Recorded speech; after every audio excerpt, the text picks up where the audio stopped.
Frequently asked question, Sir, legit ba talaga ang OBE? Posible ba talaga nakikita dyan?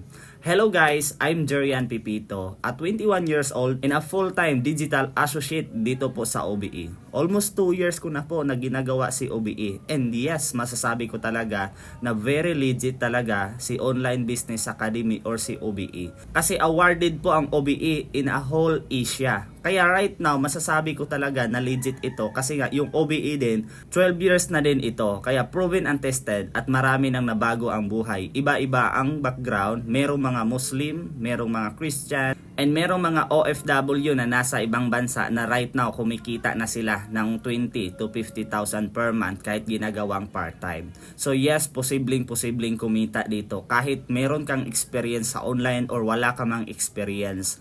Kung ikaw ngayon, isa ka sa naghahanap ng extra income, ang OBE or Online Business Academy ay pwede para sa'yo.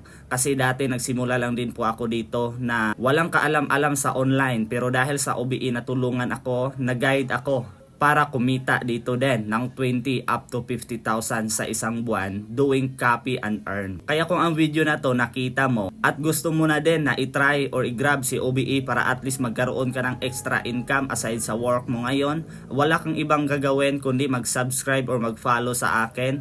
I-comment mo sa comment section kung saang location ka ngayon para isa ka din sa matulungan at mag-guide ko dito kung papaano. See you in my inbox.